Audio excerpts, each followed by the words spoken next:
Hello everyone, welcome to Texture Math. आज के session में हम शेल स्क्रिप्ट से रिलेटेड एक और टॉपिक कवर करेंगे, जिसमें हम देखेंगे कि जीआईडी क्या होता है, जीयूआईडी क्या होता है। ठीक है।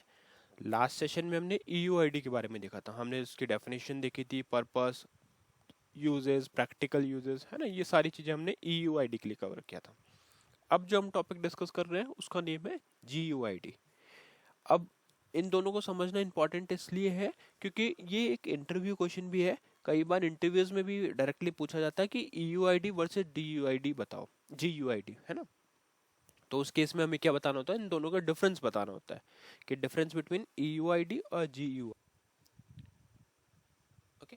तो इस सेशन में हम दोनों के डिफरेंस को मेनली क्लियर करने वाले हैं कि दोनों का डिफरेंस क्या है, जिससे आप इंटरव्यूज में भी इस क्वेश्चन का आंसर रिप्लाई कर पाए। ठीक है।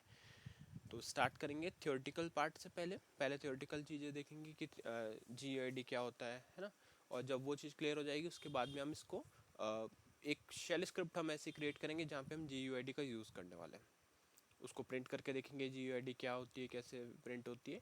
और फिर लास्ट में हम क्या करेंगे, जब सब चीज़ें क्लियर हो जाएगी तो एक सीएल प्रोग्राम बनाएंगे, उस सीएल प्रोग्राम के थ्रू उस स्क्रिप्ट को एग्जीक्यूट करके देखेंगे। तो सेशन बी पे चल के थियोरेटिकल देखते हैं। पहले पहला टॉपिक है हमारे पास इफेक्टिव ग्रुप आईडी, ईजीआईडी। ठीक है, ईजीआईडी हो गया। पहले था ईयूआईडी। ईयूआईडी का मतलब क्या होता है, इफेक्टिव यूजर आईडी। और ईजीआईडी का मतलब क्या होगा, इफेक्टिव ग्रुप आईडी।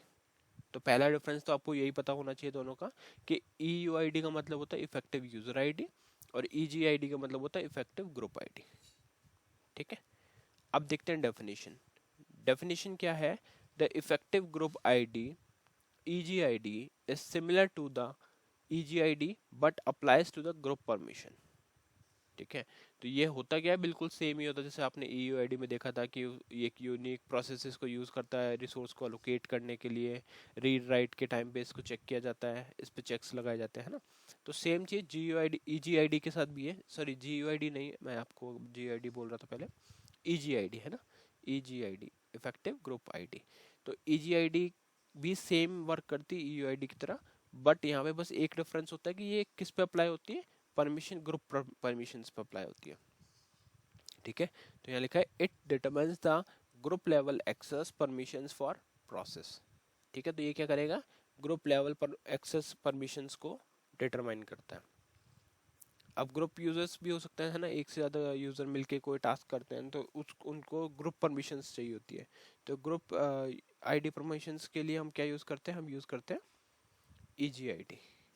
ठीक है। और EGID ही डिनोट करती है ग्रुप रिलेटेड पार्ट को।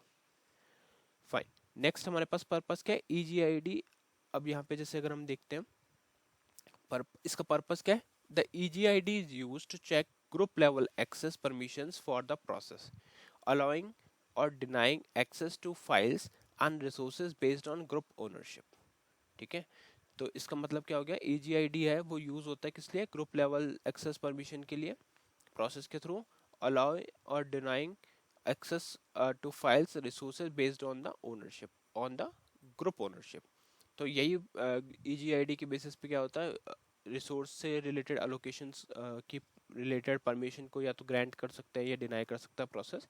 वो चेक किसके बेसिस पे होगा, ग्रुप ओनरशिप के बेसिस पे।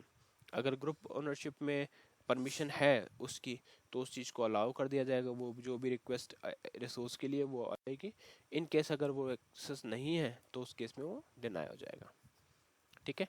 यूजर्स देख लेते हैं। यूजर्स में क्या लिखा है, when a process tries to add a file or resource, the operating system checks file group permission against the process EGID to decide whether to grant or deny access। जैसा अभी अपन ने डिस्कस किया कि resource को resource request को grant और deny करने के लिए ये प्रोसेस इसको चेक करता है EGID को। और ये कब चेक होता है, इस तरह के चेक्स कब लगते हैं, when a process tries to access a file और रिसोर्स, है ना। तो किसी भी फाइल को एक्सेस करते टाइम या फिर किसी भी रिसोर्स को एक्सेस करते टाइम ऑपरेटिंग सिस्टम इस चीज़ को चेक करता है ग्रुप परमिशंस को against EGID to decide whether to grant और डिनाई द प्रोसेस एक्सेस। ठीक है। तो आई थिंक थ्योरेटिकल पार्ट अब आपको क्लियर हो गया होगा कि क्या क्या मीनिंग होता है EGID और EUID का। EUID हमने लास्ट सेशन में डिस्कस किया था, EGID हम इस सेशन में कर रहे हैं। अब इस चीज़ को प्रैक्टिकली परफॉर्म करेंगे। तो उसके लिए सबसे पहले आपको यहाँ पे लिखना पड़ेगा वर्क एल एन के। वर्क एल एन के क्या करेगा, वर्क विद ऑब्जेक्ट लिंक को ओपन करेगा। अब इस वर्क विद ऑब्जेक्ट लिंक पे जब मैं पेज डाउन करके जाऊंगा तो मुझे एक डायरेक्टरी यहाँ पे शो होने वाली है टेक्सचर विद नेम से। यहाँ हम लेंगे ऑप्शन 5। ऑप्शन 5 लेने के बाद आपके पास ये work with directory object link open हो जाएगी। यहाँ पे आपको दिख रहा है shermit.sh, है ना। ये मेरी जो फाइल क्या है, ये एक एग्जीक्यूटेबल फाइल है। तो अगर आपको नहीं पता कि एग्जीक्यूटेबल फाइल क्या होती है तो पहले आप वो वाले सेशंस देख सकते हो। स्टार्टिंग में हमने ये डिस्कस किया था कि शेल स्क्रिप्ट को एग्जीक्यूटेबल कैसे बनाते हैं, क्योंकि अभी हम जो मेन फोकस कर रहे हैं हम खाली EGID वाले पार्ट पे कर रहे हैं।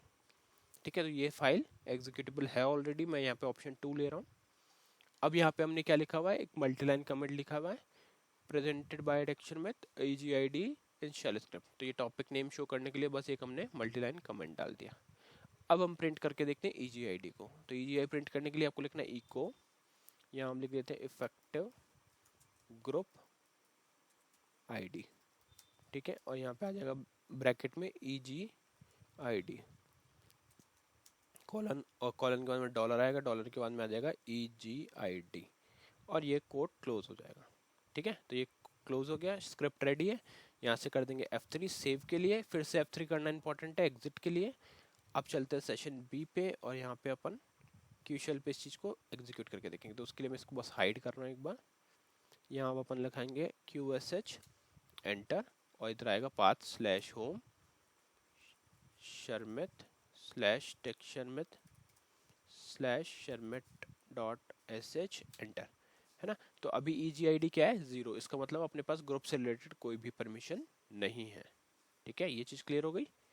अच्छा, अब डिफरेंस के लिए अपन दोनों चीज़ अगर एक साथ प्रिंट करना चाहें, जैसे मैं इसको कॉपी करके यहाँ पे पेस्ट करता हूँ और इफेक्टिव ग्रुप की जगह यूज़र ID भी प्रिंट करता हूँ, जो अपन ने लास्ट सेशन में ऑलरेडी डिस्कस किया था इन डिटेल कि क्या होता है, मीनिंग क्या होता है, सब कुछ। तो EUID, और इधर भी क्या आ जाएगा, बस चेंज हो जाएगा EUID। तो अगर आपसे कोई भी इंटरव्यू में इस तरह का क्वेश्चन पूछता है तो आप ये सारे स्टेप्स बता सकते हो कि डेफिनेशन में क्या डिफरेंस है, गेट करते टाइम क्या डिफरेंस आ जाएगा। जैसे यहाँ पे EGID है, यहाँ पे EUID, नेम से ही पता चल रहा है। F3 करेंगे, F3 सेव और एग्जिट हो गया। फिर से इसको रन करके देखते हैं स्क्रिप्ट को। तो अभी देखो आपको दोनों वैल्यूज एक साथ दिख रही है, इफेक्टिव ग्रुप ID EGID और इफेक्टिव यूजर ID EUID, और दोनों सेम ही आ रही है हर बार, है ना। तो ये पूरा प्रोसेस रहता है किसके लिए, हमारे EGID को फैच करने के लिए। तो ये दोनों चीज़ आपको पता होनी चाहिए, डिफरेंस पता होना चाहिए, EGID क्या होता है और EUID क्या होता है। अब हम क्या करेंगे, ये चीज़ तो क्लियर है।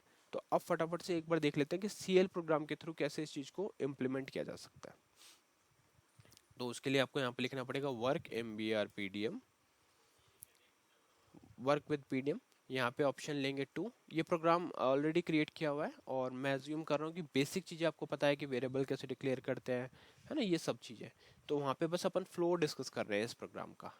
तो इसके लिए सबसे पहले तो हमें एक वेरिएबल चाहिए। तो वेरिएबल के लिए D से लिख के F4 करो, वेरिएबल का नेम, टाइप, स्टोरेज और लेंथ, एंटर करो। तो ये वेरिएबल डिक्लेयर हो गया।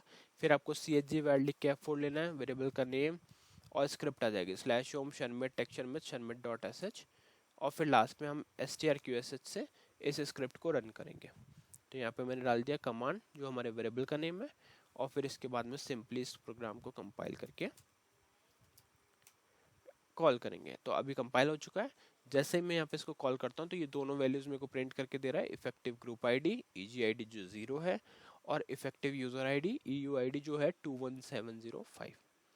और लास्ट सेशन में हमने देखा था कि वैल्यू 21705 ही आ रही थी EUID की। यहाँ आप बस प्रिंट कर रहे हैं और डिफरेंस देखने के लिए। तो EUID क्या कर रहा है, हमारे को बता रहा है खाली इफेक्टिव यूजर ID के बारे में, मतलब यूजर से रिलेटेड। और EGID का मतलब क्या हो गया कि ग्रुप रिलेटेड परमिशन।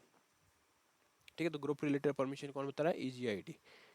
ठीक है, तो आई थिंक अब आपको ये डिफरेंस बिल्कुल क्लियर है कि कैसे इस चीज़ को यूज़ करते हैं, है ना।